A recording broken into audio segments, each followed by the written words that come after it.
오늘 말씀 제목은 봄비가 내릴 때에, 봄비가 올 때에 라는 제목으로 말씀을 나누도록 하겠습니다. 지금 스가랴서를 통해서 우리가 지금 계속 받고 있는 말씀은 이 실패한 시대, 무너진 시대, 흑암이 덮어버리고 암흑이 다가온 이 시대에서 우리가 어떻게 승리하느냐라는 그런 하나님의 메시지를 지금 받고 있는 것입니다. 스가랴 선지자가 활동하던 그 시기에는 하나님이 분명히 성전 건축이라는 언약을 주셨음에도 그 스룹바벨 중심으로 진행되던 그 성전 건축이 중단된 시대거든요. 사단의 역사로 말미암아 사람들이 언약을 놓침으로 말미암아서 또 믿음이 약해짐으로 말미암아서 분명히 하나님께서 원하시는 것이 무엇인가 알고 있음에도 그 일을 진행할 수 없었던 그런 시대였습니다. 그 시대에 하나님이 스가랴의 입을 통해 하나님의 뜻을 말씀하고 있고, 그리고 그 말씀을 통해 그들은 다시 힘을 얻고 회복해서 스룹바벨 성전을 완성하는 그러한 응답 속으로 들어갈 수 있었죠. 여러분, 오늘날도 마찬가지입니다. 오늘날 수많은 교회가 전 세계의 모든 곳곳에 있습니다. 십자가 없는 곳을 찾아보지 못할 만큼. 밤에 한국 같은 경우는요, 높이 올라가서 보면 거의 그 네온 사인 십자가가 가득 차 있습니다. 그런데 현장은 어떻습니까? 솔직하게 말하면 예수 믿는 사람이 더 악한 짓을 하는 시대가 되고 말았습니다. 감옥에 가보면, 제가 예전에 그 감옥에서 소년원의 젊은 그 재소자들과 함께 사역을 한 적이 있었었는데, 그때 보면 80%가 기독교인이에요. 예수 믿는 10사람 중에 8명이 예수 믿는 사람들이라고요. 천주교까지 합해서. 뭘 말합니까? 예수 믿는 사람이 현장에서 빛을 발하지 못하고 예수 믿는 티를 내지 못하는 시대가 왔다는 것이죠. 유럽 같은 경우는 어떻습니까? 교회가 술집으로 바뀌고 있어요. 교회가 전부 이단에게 팔리고 있다고요. 그리고 젊은이들은 교회를 다 떠납니다. 젊은이들은 교회에 남아있을 이유를 찾지 못하는 것이죠. 자기 인생의 즐거움과 쾌락을 쫓아서 하나님 말씀 떠나 자기가 원하는 삶을 추구하고 사는 그런 시대가 지금 우리가 살고 있는 시대입니다. 이런 시대에 우리는 무슨 일을 해야 됩니까? 세상의 풍속을 쫓아서, 사람들이 살고 있는 그 방식을 쫓아서 그들을 뒤를 쫓아 따라가며 살 것입니까? 아니면 그것을 거슬러 하나님 말씀을 붙들고 그 현장을 변화시키고 하나님의 뜻을 이루면서 살 것입니까? 오늘 그 답을 얻으시기를 축원합니다. 하나님은 우리에게 말씀을 주십니다. 그런데 그 말씀은 하나님이 우리에게 복을 주고 하나님의 뜻을 이루기 위해서 주신 거잖아요. 근데 왜 우리에게 그 일이 벌어지지 않을까 생각해 보면 답은 한 가지입니다. 알지 못해서 그렇습니다. 하나님이 언약을 주셨는데 그 언약이 무엇인지 명확하게 알지 못하는 거죠. 이스라엘 백성이 하나님의 언약을 받았지만 그 언약의 중요성을 알지 못했던 거예요. 유다 백성들이 북쪽 이스라엘, 남쪽 유다가 하나님의 언약을 받은 백성임에도 불구하고 그 언약의 중요성과 의미를 놓친 거죠. 그러니까 그들은 우상을 섬길 수밖에 없고 혼합주의 신앙으로 섞일 수밖에 없는 상태가 된 것입니다. 여기 오늘 본문에 보면 드라빔은 허탄한 것을 말한다라고 했는데, 이 드라빔이 여러분 기억하십니까? 야곱이 그 외삼촌 집에서 나올 때 라헬이 품고 있었던 이 우상이잖아요. 이 드라빔이 뭐냐면 이 가족에서 이렇게 붙들고 사는 가정에서 붙드는 그런 그 신과 같은, 가정에서 섬기는 신이라는 거예요. 우상이죠. 그래서 이 드라빔을 갖고 있는 자에게 상속을 하는 그런 법이 있었답니다. 그래서 라헬이, 야곱이 거기에서 나올 때 그걸 숨겨서 나온 거예요. 나중에 그 집에 외삼촌 돌아가시고 나서 그 집의 재산을 요구할 수 있었으니까. 그러니까 자기가 의지할 것이라고는 그거밖에 없다는 생각으로 붙들고 나왔었겠죠. 곳곳에 이게 등장합니다. 곳곳에. 다윗 왕 때에 다윗의 부인 중에 하나죠. 미갈이죠, 미갈. 그 다윗이 춤출 때 그 미갈 맞죠? 미갈이 그 드라빔을 침대에 숨깁니다. 그래가지고 그거를 거기에 사람 누워 있는 것처럼 해가지고 자기의 그 위험을 피해가는 그런 일도 있었죠. 이 드라빔이 그래서 그 당시에 가족이 신봉하던 신이었던 거예요. 이스라엘 백성이 하나님을 섬기면서 드라빔도 잡고 있어요. 하나님을 섬기면서 뭘 섬깁니까? 바알신도 섬깁니다. 이걸 보고 혼합주의 신앙이라고 합니다. 그런데 여러분, 혼합주의든 우상숭배든 하나님을 떠난 마음의 상태에서 시작되는 것이기 때문에 사실은 이거 우상숭배와 함께 혼합주의 신앙은 하나님의 반드시 재앙을 받는다는 것이죠. 왜요? 죄 가운데서 출발했고 그 죄의 결과로 붙들고 있는 것이니까. 또 다른 말로 말하면 하나님이 주시는 언약이 희미해졌다는 거잖아요. 하나님의 언약이 희미해지니까 그들이 그 희미해진 자리를 채우기 위해 무언가를 붙들었는데 그게 우상이 되고, 혼합주의라는 건 뭐냐? 하나님만으로 부족하다는 거잖아요. 하나님이 주신 언약으로만 가지고는 자기 인생의 문제 해결하기가 부족하다 느껴지는 겁니다. 그래서 이것도 붙들고 저것도 붙드는 거예요. 마치 오늘날 교회를 다니지만 교회에서 오직 예수만 붙들면 모든 것이 답이 다 나오는데, 그렇지 않고 세상도 붙들고 물질도 붙들고 명예도 붙들고 사는 것과 같은 것이죠. 혼합주의 신앙입니다. 여러분, 혼합주의는 결국 멸망받습니다. 왜냐하면 그 출발이 죄에서 출발하고 있기 때문에 그렇습니다. 마음이 하나님에게서 떠나 있기 때문에 그 혼합주의를 갖게 되는 거거든요. 우상숭배와 똑같은 재앙을 만나는 겁니다. 여러분, 죄 가운데서 출발했기 때문에 그 영적인 그 소속은 어디가 되겠어요? 너희는 너희 아비 마귀에게서 났다. 사단이 소속이 되는 거거든요. 성경이 우리에게 주고 있는 말씀입니다. 경고의 말씀입니다. 우리의 생각과 마음이 하나님께 돌이켜서 회개하여 그 그리스도의 십자가와 부활을 붙들지 않는다면 우리는 결국 죄 가운데 마귀의 종이 되어서 이 세상 풍속을 쫓아 살다가 결국은 심판받고 멸망당하게 되는 게 성경을 통해 우리에게 주고 계시는 메시지라는 것이죠. 오늘 10장 2절에 드라빔은 혼합주의를 말한다 그랬죠. 그 드라빔은 허탄한 것을 말한다.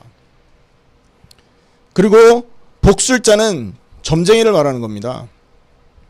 복술자는 진실하지 않은 것을 보고 거짓 꿈을 말한다.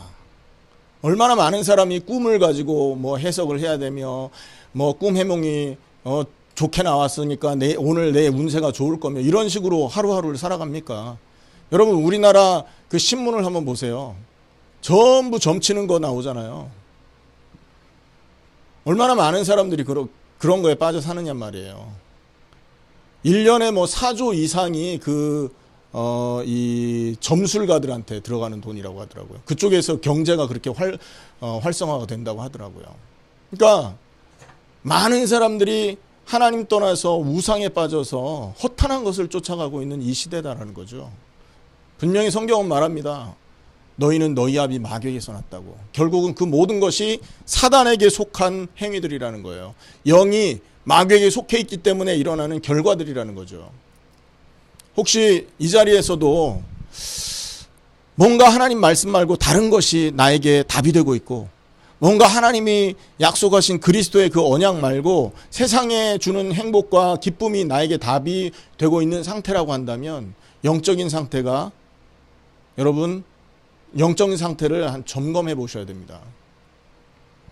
내가 정말로 십자가를 통해서 옛사람을 벗어버린 사람인지, 아직도 말로는 벗었다 하고 말로는 죽었다 하는데 아직도 살아있는 상태인지. 성경은 분명히 우리에게 경고를 하고 있단 말이죠. 하나님 떠난 자는 결국은 사단에게 소속되고 그 사단에게 소속된 그 결과 우상숭배하고 우상숭배의 결과로 심판받고 재앙받는다는 거죠. 성경 곳곳에 보면 이렇게 우상숭배하는 자들에 대한 경고가 나오지 않습니까? 신명기 28장에 보면 마지막 그 모세가 가나안 들어가기 직전에 이스라엘 백성에게 말씀을 주잖아요.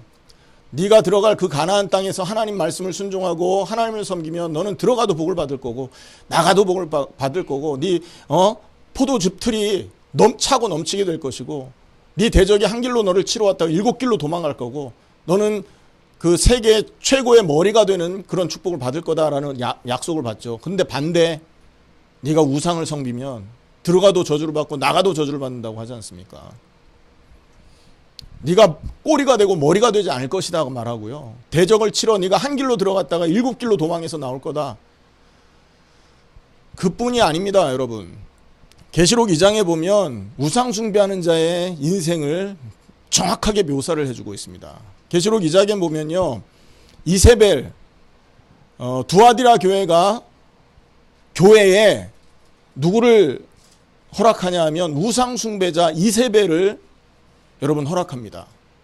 그래서 그 이세벨을 허락한 교회를 향해서 하나님이 책망을 하는데, 네가 회개하지 않으면 어떻게 되냐? 네 자녀를 죽음에 던지고 너를 침상에 던져버리겠다, 이렇게 말합니다. 뭘 말합니까? 하는 일마다 문제 생기게 되고 결국은 부모보다 자녀가 먼저 앞서가는 그런 가정의 비극이 끊어지지 않겠다라는 얘기를 하고 계시는 것입니다. 성경은 분명히 우상숭배와 혼합주의에 대한 엄청난 여러분 경고들을 하고 있다니까요. 이스라엘이 왜 애굽에 포로됩니까? 이스라엘이 왜 아수르에 포로됩니까? 이스라엘이 왜 바벨론에 포로됐습니까? 혼합주의 때문에 그렇습니다. 하나님의 말씀을 붙들고 가나안 땅을 들어갔는데, 그 가나안 땅에서 하나님 말씀만 잡아야 될 민족이 하나님 말씀 이외에 다른 걸 붙들고 살았던 거죠. 그러니까 하나님께서 아수르에게 포로 잡혀가도록 허락하는 거 아닙니까? 지금 이 스가랴에 활동하던 이 시대도 바벨론 70년 포로 생활을 마치고 돌아온 시대잖아요. 또 똑같은 상황이 재현이 됩니다. 그래서 하나님이 스가랴를 통해서 말씀을 주고 계시는 겁니다. 드라빔은 허탄한 것을 말하며 복술자들은 진실하지 않은 것을 보고 거짓 꿈을 말한즉 그 위로가 헛됨으로 백성들이 양같이 유리하며 목자가 없으므로 큰 고통을 당할 것이다. 이 시대가 그렇다는 거죠. 성경이 이 말씀을 했습니다. 수천 년 전에 이 말씀을 주셨어요. 시대가 흘러서 예수님이 탄생하신 시대가 됐습니다. 수백 년 흐르고 예수님이 탄생하신 그 시대가 이 언약을 붙들었습니까? 아니잖아요. 예수님 오셨을 때 그들이 붙들고 있었던 게 뭐예요? 율법주의 붙들고 있었다니까요. 내가 하나님 말씀 잘 지키고 있으니까 나는 복 받을 거고 구원 받을 거다라는 얘기 하고 있었다니까요. 그 구원이 자기의 의, 자기의 행위, 여기서 나온다고 생각했지 않습니까? 그것도 여러분 말씀을 잘못 이해하고 있는 거잖아요. 마태복음 16장에 보면 사람들이 인자를 뭐라고 말했습니까? 세례 요한처럼, 엘리야처럼, 예레미야처럼 이렇게 섬겼지 않습니까? 다 자기의 기준으로 바라본 거예요. 하나님이 주신 구원의 길을 놓치고. 하나님이 주신 구원의 길은 그리스도라니까요. 그리스도의 그 십자가와 부활만이 우리를 구원해낼 수 있는 유일한 답이었다고요. 하나 그들은 그 그리스도만 붙들지 않았다는 거죠. 그리스도 이외에 세례 요한의 사회 정의를 부르짖었고, 그리스도 이외에 여러분 박애주의, 이런 그 사람의 그 문제를 해결해주고 그들을 도와주는 이런 것에 마음을 빼앗겼고요. 엘리야와 같이 하늘에서 큰 불이 임하고 능력이 임하는 이런 신비주의를 붙들었다는 거죠. 그걸 가지고는 인간이 구원받을 수 없지 않습니까? 분명히 말씀을 주셨습니다. 하지만 이들이 그거를 잃어버린 거예요. 말씀 그대로 하나님이 오늘도 역사하고 계셨는데, 말씀대로 역사하시는 하나님의 그 신실하심을 놓쳐버린 거죠. 그래서 스스로 만들어낸 구원의 길을 붙들고 예수님 당시에 사람들이 살아가고 있었던 것입니다. 오늘날은 어떻습니까? 많은 곳에 교회가 있습니다. 많은 곳에 십자가가 있습니다. 많은 사람이 예수 이름 부릅니다. 하지만 그 마음에서 그 그리스도를 향한 신실한 믿음을 잃어버린 이 시대가 왔다는 거죠. 마음은 하나님에게서 멀지만 입은 하나님의 이름을 불러대는 그런 시대지 않습니까? 여러분, 이 시대를 변화시켜야 될 줄 믿습니다. 하나님께서 저와 여러분을 불러내신 이유는 이렇게 타락하고 믿음이 없어진 이 시대를 변화시키라고 불러내신 것입니다. 여러분, 이 시대를 변화시키기 위해서는 우리 힘으로는 가능하지 않은 거잖아요. 하나님이 주신 방법으로만 가능하거든요. 어떤 방법이 우리에게 주어진 하나님의 방법입니까? 첫 번째는요, 그리스도를 성경대로 믿는 믿음이 방법입니다. 데살로니가 전서에 뭐라고 합니까? 믿음에는 역사가 따라온다 그러잖아요. 믿음의 역사. 성경에 보면 하나님의 말씀을 믿은 사람의 삶에는 반드시 하나님의 기적의 역사가 따라왔다니까요. 우리의 삶에 이 믿음의 역사가 회복되어야 되는 것입니다. 그러기 위해서는 첫째, 그 믿음의 역사를 회복하기 위해서는 먼저 우리가 뭐가 필요합니까? 말씀을 제대로 알아야 되고요. 우리의 마음속에 다가온 그 말씀을 마음으로 믿는 믿음이 있어야 되고, 그 믿음과 함께 실제 삶에서 나타나는 삶의 열매들이 있어야 되는 거죠. 이해되십니까, 여러분? 알지 못하면 믿지 못하고, 믿지 못하면 삶을 살지 못한다니까요. 그래서 이 세 가지가 붙어있는 얘기입니다. 행함이 없는 믿음은 죽은 믿음이라고 야고보서 말하죠. 바로 믿음에는 반드시 행함이 따라오기 때문에 그런 말을 할 수 있었던 것입니다. 예전에 종교개혁자 중에 루터가 있죠. 그 루터는요, 은혜로 구원받는다라는 것에 너무 큰 이런 감동을 받은 겁니다. 그래서 은혜면 됐지, 하나님을 믿는 믿음이면 구원받는데, 야고보서에는 자꾸 행함을 얘기하잖아요. 그러니까 행함과 믿음을 떼어놓고 생각을 하는 그 오류를 범합니다. 그래서 이 야고보서를 지푸라기 복음서라고 말을 했다니까요. 성경을 잘못 이해한 거죠. 지푸라기가 아니라 행함이라는 건 믿음의 열매이기 때문에 그렇습니다. 그래서 우리가 정말로 믿음의 역사라는 그 은혜 속으로 들어가기 위해서는 예수가 그리스도라는 성경의 복음을 제대로 믿는 믿음이 있어야 되고, 그 믿음이 우리에게 반드시 삶의 열매로 따라 나오게 돼 있다는 거죠. 그래서 사복음서에 보면 예수님 말씀하시지 않습니까? 너희는 세상의 빛이고 소금이다. 우리의 착한 행실을 보고 그들이 구원 얻게 될 것이다. 이렇게 말했다니까요. 오늘 그 성경이 말하는 제대로 된 믿음을 회복하시기를 예수님의 이름으로 축원합니다. 자, 그렇다면 성경에서 말하고 있는 복음을 믿는 믿음, 성경이 말하는 이 그리스도를 믿는 믿음이 무엇입니까? 무엇을 제대로 믿어야 되는 거냔 말이에요. 그리스도의 십자가와 부활이 우리 인생 모든 문제를 끝냈다라는 믿음을 가져야 될 줄 믿습니다. 그 말이 무슨 말일까요? 우리가 하나님 앞에 문제되고 있었던 삶, 결국 우리가 가지고 있었던 창세기 3장부터 시작된 죄악과 사단의 권세와 이 그 하나님을 떠나서 온 많은 이런 고통들이 우리에게 남아 있었지 않습니까? 여러분, 창세기 3장에서 시작된 그 근본 세 가지 문제가 우리 인생의 모든 문제를 갖다 준 거거든요. 이해되십니까? 십자가를 통과하면 이 세 가지 근본 문제와 모든 인생 문제가 끝난다라는 얘기, 그 사실을 믿으라는 얘기예요. 왜 그렇습니까? 십자가에 달려 죽으신 그 예수님과 함께 우리가 가지고 있었던 창세기 3장의 옛사람이 함께 죽고 없어졌기 때문에 그런 겁니다. 이해되십니까, 여러분? 성경에서 말하는 복음을 제대로 믿는다라는 그 뭘 믿는 것이냐? 창세기 3장에서 시작된 그 모든 문제가 십자가에서 죽고 없어졌다라는 사실을 믿으라는 얘기입니다. 그런데 목사님, 이미 끝났다고 한 그 문제가 내 삶에 자꾸 나타나는데 그거 어떻게 하면 됩니까? 여러분, 믿음을 가지라는 거지.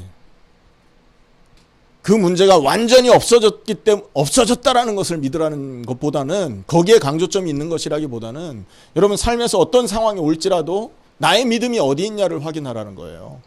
많은 사람들은 문제가 오면 그 문제를 바라보고 하나님 없다라고 생각할 수 있잖아요. 그건 믿음이라고 할 수 없는 거 아닙니까? 그러나 진짜 믿음의 사람은 문제가 왔을지라도 그 문제를 통해서 하나님의 언약을 잡는 것입니다. 하나님의 역사가 이 문제 속에 있음을 바라보라는 얘기예요. 2000년 전에 십자가를 통해서 하나님이 나의 모든 죄악된 옛사람을 끝내고 없앴는데 이 문제가 온 거예요. 그럼 뭘 말하는 겁니까? 그곳에 하나님의 큰 계획이 있음을 기억해야 되는 것이죠. 하나님의 메시지를 찾아야 됩니다. 믿음의 사람은 문제를 통해서 하나님의 메시지를 바라볼 수 있게 됩니다. 그래서 진짜 믿음을 가지시길 축원합니다. 우리의 삶이 제대로 된 믿음을 갖는다면 반드시 역사가 일어나게 돼 있어요. 그죠? 아브라함이 믿음을 가졌을 때 하나님의 기적의 역사를 보지 않습니까? 창세기 22장에 보면 그 22장 이후에 아브라함의 그 기적의 역사가 나옵니다. 여러분, 모세가 하나님 앞에 믿음을 가졌을 때 하나님 모세를 통해서 이스라엘 백성을 건져내는 기적을 행하십니다. 여호수아가 믿음을 제대로 가졌을 때 요단강이 갈라지고 여리고가 무너지고 전 가나안이 그리스도의 그 언약 앞에 무릎 꿇는 실제적인 말씀 성취의 역사가 일어났었잖아요. 우리에게 그 은혜가 있어야 된다는 거죠. 그 믿음의 역사를 이루기 위해서는 뭐가 필요하냐? 복음이 무엇인지를 제대로 알고, 그리고 그 성경이 말하는 그 복음을 믿는 믿음이 제대로 있어야 된다는 거죠. 십자가와 부활을 믿는 믿음, 오늘 회복하시기를 축원합니다. 십자가와 부활이면 창세기 3장 이후로 가지고 있었던 모든 문제가 사라지게 되는 것입니다. 우리의 삶은, 그 믿음 이후의 삶은 부활하신 그리스도와 연합해서 부활하신 그리스도와 동행하는 삶이 됨을 기억하셔야 된다고요. 두려워할 필요가 없는 것입니다. 정말 이 믿음을 가졌다면. 왜? 십자가를 믿는 성도가, 여러분, 그 이후에 부활하신 그리스도와 동행하는 축복을 누리게 되는 거 아닙니까? 모든 것을 완성하신 그리스도가 말씀으로 천지를 창조하시고, 지금 그 천지를 창조하셨던 그 말씀으로 여러분이 모든 역사를 움직이고 계신 그 하나님이 나와 함께 동행하시는 사실을 믿는데 두려울 게 없는 거 아니겠어요? 문제가 왔다면 분명히 나와 함께 하시는 하나님이 그 문제 이기게 하실 뿐만 아니라 그 문제를 통해 하나님의 의를 이루어 가시는 것입니다. 십자가와 함께 옛사람이 죽고 없어진 사람은 부활하신 예수님과 동행하는 삶이 주어지고 있다는 것을 여러분 기억하시기를 축원합니다. 세 번째입니다, 여러분. 이 믿음의 역사를 제대로 체험하기 위해서 우리가 놓치지 않아야 될 게 있습니다. 그게 뭐냐? 기도의 비밀입니다. 왜 그렇게 말을 할 수 있냐면, 여러분, 오늘 그 스가랴 10장 1절에 보면 봄비가 올 때에 여호와 곧 구름을 일게 하시는 여호와께 비를 구하라, 이렇게 말합니다. 여기서 말하는 봄비는요, 그 이스라엘이 가지고 있는 그 농사와 관련 있는 그 이름입니다. 그 이스라엘은 한국, 그러니까 우리나라의 농사 환경과 조금 달라요. 우리나라는 봄에 파종을 해서 가을에 추수를 하지 않습니까? 근데 이 이스라엘은 기후가 덥기 때문에 사막 지방과 비슷한 그런 그 상황이기 때문에 가을에 추수를 해서 가을에 그 씨를 뿌려서 봄에 추수를 합니다. 왜냐하면 봄에 씨를 뿌리잖아요. 그럼 고온 건조한 바람이 여름에 불어닥치기 때문에 곡식이 제대로 자랄 수가 없다고 합니다. 기후적인 그런 관점에서 보면. 그래서 서늘해지는 가을 때쯤 파종을 해서 봄에 추수를 하도록 그 계절이 세팅이 되어 있대요. 그래서 여기서 말하는 이 봄비, 성경에 말하는 이른 비와 늦은 비가 있지 않습니까? 그 이른 비는 가을에 내리는 비를 말합니다. 그래서 이스라엘은 이른 비를 통해서 땅에 뿌려진 씨들이 움트기 시작한대요. 가을비입니다, 이게. 그리고 늦은 비는 뭡니까? 봄철에 임하는 거죠. 그 봄철에 임하는 이 늦은 비는 그 지방에 곡식을 추수하게 하는데, 결실하게 하는데 가장 필요한 비라고 합니다. 그래서 여기에서 봄비, 이거는요, 이른 비와 늦은 비를 그 연상해서 해석해야 되는 단어라는 거죠. 그럼 봄비는 뭘 말하느냐? 늦은 비를 말합니다. 그래서 여러분, 결실할 때 가장 필요한 비, 파종을 할 때 가장 필요한 비가 이른비, 가을비라고 했을 때 결실할 때 가장 필요한 비는 늦은 비요 봄비라는 거죠. 분명한 것은 하나님이 봄비를 약속하십니다. 이 스가랴 10장은요 9장의 그 내용과 연관지어서 지금 설명하고 있는 내용이에요. 그래서 9장에 보면 하나님의 자녀들한테 그의 형통함과 아름다움이 크게 임할 거고, 17절이죠. 곡식은 청년을, 새 포도주는 처녀를 강건하게 하리라 하면서 구원받은 자녀들을 축복하면서 이 9장이 마무리가 됐잖아요. 그러면서 10장 1절로 넘어오면서 그 9장에서 말한 그 내용을 조금 더 확장해서 설명하고 있는 겁니다. 그러니까 뭐냐, 봄비가 올 때에 이 말은요, 하나님이 이미 봄비를 약속하셨다. 이스라엘 백성이 축복과 그 은혜와 그 큰 충만한 그 열매가 결실할 거를 이미 보장받았다. 그 말을 한 거죠. 하지만 그 뒤에 연결되는 그 구절이 굉장히 중요한 말인데요. 봄비가 올 때에 여호와 곧 구름을 일게 하시는 여호와께 비를 구하라. 무슨 말입니까? 약속되어 있지만 너희는 기도해야 된다라는 말인 거예요. 하나님의 역사, 하나님의 은혜가 하나님의 언약을 통해서 하나님의 백성들에게 이미 보장되어 있지만 뭐 해야 된다? 구해야 된다.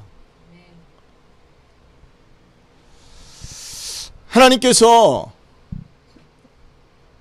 오늘 우리에게 기도할 것을 명령하고 계시는 것입니다. 당대 세계보고 말하는 거 하나님이 이미 정한 것입니다. 맞죠? 이미 정한 것이에요. 그것이 언약입니다. 하지만 그 언약을 두고 우리는 기도해야 그 세계보고마의 역사 속에 우리가 들어가게 된다는 것이죠. 이게 우리가 하나님의 역사를 체험하게 만들어주는 하나님이 당부하신 언약임을 기억하셔야 됩니다. 왜 기도해야 됩니까? 언약했으면 끝났지. 하나님이 약속했으면 이루어질 게 뻔한데 뭘 기도합니까? 그냥 있으면 되지. 아닙니다. 하나님이 기도하랍니다. 왜 그러냐? 봄비가 약속되었지만 여호와 곧 구름을 일게 하시고, 여러분 여기서 말하는 이 구름은요 비구름을 말합니다. 그리고 그 비를 가득 담은 이 비구름을 하나님이 일게 하신다는 거죠. 그리고 여호와께 비를 구하라 그럽니다. 여러분 개역 성경에 보면 여기에 우레, 천둥이라는 말도 함께 들어가 있어요. 그러니까 무슨 말입니까? 비가 오기 전에 막 천둥 치잖아요. 비가 오기 전에 막 구름이 일지 않습니까? 그거를 만들어내시는 하나님께 기도해라 라는 거죠. 그리고 그 여호와께 비를 구하라. 그리하면 어떻게 된다고요? 무리에게 소낙비를 내려서 밭의 채소를 각 사람에게 주시리라. 결실하게 하신다는 것이죠. 소낙비라는 것은요, 이 이른비와 늦은비 사이에 그러니까 3월 이전에 9월, 10월 이후 3월 이전까지 내리는 큰 비를 말한다고 합니다. 이 큰 비를 통해서 식수를 저장할 수 있대요. 그래서 이 비가 내리지 않으면 먹고 사는데 문제가 생기는 거예요. 소낙비를 주시고 늦은 비, 봄비를 주셔서 결실하게 하시는데 어느 정도로 결실하게 한다고요? 각 사람에게 나눠줄 것이다. 모든 사람이 곡식을 나눠 가질 수 있게 역사할 것이다. 이렇게 말하는 것입니다. 신약적으로 말하면 여기서 봄비는 여러분 성령의 역사를 말합니다. 이른 비는 뭐를 말하냐? 우리가 예수 그리스도를 통해서 예수 그리스도의 그 십자가와 부활을 믿은 믿음을 통해서 받은 구원, 중생을 말하는 거고요. 그걸 상징합니다. 그리고 여기 이 늦은 비, 봄비는 뭘 말하냐? 성령, 구원받고 끝난 게 아니라는 거죠. 구원받은 자들에게 뭐가 필요합니까? 늦은 비가 있어야 돼요. 성령의 역사가 있어야 된다는 거죠. 그 성령의 역사를 통해서 교회 시대가 문을 열었고, 그리고 오순절 마가다락방에 임한 그 성령의 역사는 여러분 그 12제자, 12사도에게만 임한 게 아니었지 않습니까? 그 자리에 있었던 120명 전원에게 각자에게 이 성령이 임했지 않습니까? 그걸 말하는 거예요. 분명한 것은 하나님께서 결실을 위해서 봄비를 준비했어요. 늦은 비를 준비했죠. 구원을 위해서 여러분 이른 비를 준비하고 결실을 위해서 늦은 비를 준비했단 말이에요. 교회 시대의 해석, 신약 시대의 해석으로는 십자가와 부활을 믿는 믿음을 통해 구원을 얻게 되었고, 그리고 구원 얻은 자들에게 성령이 준비되어 있다는 거죠. 맞습니까? 그 성령의 역사를 간구해야 될 것이다 라는 말인 것이에요. 성령이 우리에게 역사할 때 우리는 성령의 감동을 받게 되고, 그 감동된 성령의 역사로 말미암아 우리는 전도자의 삶을 살 수 있게 되는 것입니다. 사도행전 2장의 역사를 우리는 보고 그것을 알 수 있죠. 사도행전의 전 역사를 보면 성령의 역사입니다. 그래서 사도행전은 다른 말로 말하면 성령 행전이라고도 말합니다.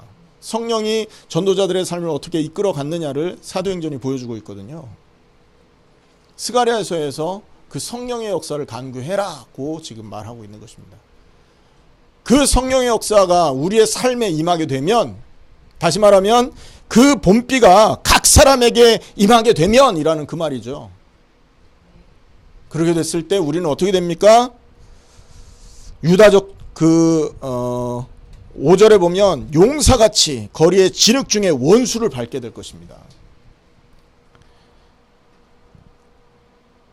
우리 5절 한번 같이 읽겠습니다. 스가랴 10장 5절 시작. 싸울 때에 용사같이 거리의 진흙 중에 원수를 밟을 것이라. 여호와가 그들과 함께한즉 그들이 싸워 말탄 자들을 부끄럽게 하리라. 할렐루야. 우리의 힘으로 말탄 자들을 부끄럽게 하는 게 아니라는 거예요. 여기서 말탄 자들은 하나님을 대적하는 자들을 말하겠죠. 그들을 부끄러워하고 그 원수를 밟아버릴 수 있는 그 은혜는 우리의 능력으로 되는 게 아니라는 거예요. 누구의 힘으로 되는 겁니까? 하나님의 능력으로, 성령의 능력으로 되는 것입니다. 그러니 우리에게 필요한 건 뭡니까? 우리에게 진짜 믿음의 역사가 나타나게 되기 위해서 반드시 있어야 될 건 뭡니까? 성령의 역사를 두고 기도하는 기도의 비밀입니다. 성전 건축은 스룹바벨에게 말했잖아요. 힘으로도 아니고 능으로 아니고 뭘로 된다고요? 여호와의 성령으로 될 것이다. 여러분, 당대 세계보고 말하는 이 하나님이 이 마지막 시대에 주신 이 언약의 역사는 뭐를 통해서 되느냐? 성령의 역사로 되어지는 것입니다. 분명히 성령의 역사로 말미암아 세계보고만은 완성될 것인데 기도해라는 거죠. 그것을 두고 기도하라는 겁니다. 여러분, 오늘 하나님의 말씀이 희미해진 시대, 우상이 난무하는 시대, 교회의 혼합주의가 판을 치고 있는 시대에 우리가 살고 있습니다. 자칫 잘못하면 우리도 혼합주의자가 됩니다. 자칫 잘못하면 우리도 믿음 없이 교회에 앉아서 우상 숭배하는 그런 사람이 될 수 있다는 거죠.